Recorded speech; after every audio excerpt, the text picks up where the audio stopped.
2025 সালে এসে আবারও কিয়ামতের নতুন আলামত প্রকাশ পেল, যা আমাদের প্রিয় নবী হযরত মুহাম্মদ সাল্লাল্লাহু আলাইহি ওয়াসাল্লাম আরো 1400 বছর আগে বলে গিয়েছেন। প্রিয় নবী হযরত মুহাম্মদ সাল্লাল্লাহু আলাইহি ওয়াসাল্লামের একটা কথাও যে মিথ্যা নয় তা খুব ভালোভাবে পশ্চিমা বিজ্ঞানীরা প্রমাণ করেছে। প্রিয় নবী আজ থেকে আরো 1400 বছর আগে বলেছেন, পৃথিবীতে 10টি বড় কিয়ামতের আলামত প্রকাশ না হওয়া পর্যন্ত পৃথিবীতে কিয়ামত সংঘটিত হবে না। কি সেই আলামত যা নিয়ে রীতিমতো চিন্তায় পড়েছে পুরো বিশ্বের বিজ্ঞানীরা? আপনি যদি একজন মুসলিম হয়ে থাকেন তবে ভুলেও ভিডিওটি এড়িয়ে যাবেন না, কারণ আমরা আজকে আপনাদের জানাতে চলেছি প্রকাশিত হওয়া সেই কিয়ামতের আলামত সম্পর্কে। আর আপনি যদি আমাদের প্রিয় নবী হযরত মুহাম্মদ সাল্লাল্লাহু আলাইহি ওয়াসাল্লামকে ভালোবেসে থাকেন তবে অবশ্যই কমেন্ট বক্সে আলহামদুলিল্লাহ কমেন্ট করবেন আর ভিডিওটি শেয়ার করে দিতে ভুলবেন না, কারণ আপনার একটি শেয়ারে আরো অনেক মুসলিম ভাই ও বোনেরা কিয়ামতের এই আলামত সম্পর্কে জানার সুযোগ পাবে। তো চলুন বেশি কথা না বলে শুরু করা যাক আজকের এই ভিডিও।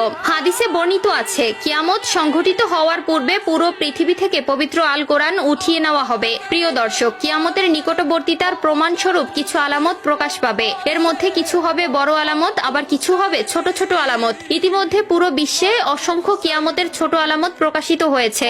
যেমন হাদিসে বর্ণিত আছে, আরবের বেদুইনরা অর্ধ উলঙ্গ অবস্থায় থাকবে, তবে তারা বড় বড় দালান কোঠা নির্মাণের প্রতিযোগিতায় নেমে পড়বে, এমনকি তাদের পায়ে জুতাও থাকবে না। বর্তমানে 2025 সালে কিয়ামতের নতুন যে আলামত প্রকাশ পেয়েছে তা হলো কিয়ামতের আগে পবিত্র আল কোরআন থেকে সকল অক্ষর উঠিয়ে নেওয়া হবে। ইতিমধ্যে এমনই কিছু তথ্য প্রকাশ পেয়েছে। আজ থেকে প্রায় 1400 বছর আগে মহান আল্লাহ তাআলা হযরত মুহাম্মদ সাল্লাল্লাহু আলাইহি ওয়াসাল্লামের উপর কোরআন নাজিল করেন এবং আল্লাহ তাআলা ঘোষণা দেন কিয়ামতের আগ পর্যন্ত তিনি নিজেই তা সংরক্ষণ করবেন। আল্লাহ তাআলা পবিত্র আল কোরআনের মধ্যে বলেছেন, নিশ্চয়ই আমি কোরআন অবতীর্ণ করেছি এবং আমি এর সংরক্ষক। সূরা আল হিজর আয়াত নম্বর 9। কিন্তু এমন এক সময় আসবে যখন মানুষ কোরআন ভুলে যাবে। পৃথিবীতে এমন কেউ থাকবে না যে কোরআন স্মরণ করবে। তখন আল্লাহ তাআলা এই পৃথিবী থেকে কোরআন তুলে নিবেন। এরপর ইসরাফিল আলাইহিস সালাম সিংহায় ফুঁক দিবেন এবং এই মহাবিশ্ব ধ্বংস হয়ে যাবে। রাসূলুল্লাহ সাল্লাল্লাহু আলাইহি ওয়াসাল্লাম বলেছেন, রাতের অন্ধকারে কোরআন মানুষের বুক থেকে উঠিয়ে নেওয়া হবে, এমনকি মুসহাফের একটি আয়াতও পৃথিবীতে অবশিষ্ট থাকবে না।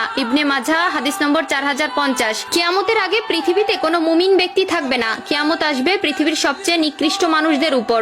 আনাস ইবনে মালিক রাদিয়াল্লাহু তাআলা আনহু থেকে বর্ণিত, রাসূলুল্লাহ সাল্লাল্লাহু আলাইহি ওয়াসাল্লাম বলেছেন, কিয়ামত ততক্ষণ শুরু হবে না যতক্ষণ না এই পৃথিবীতে এমন কেউ অবশিষ্ট থাকবে না যে বলবে আল্লাহ আল্লাহ। সহিহ মুসলিম।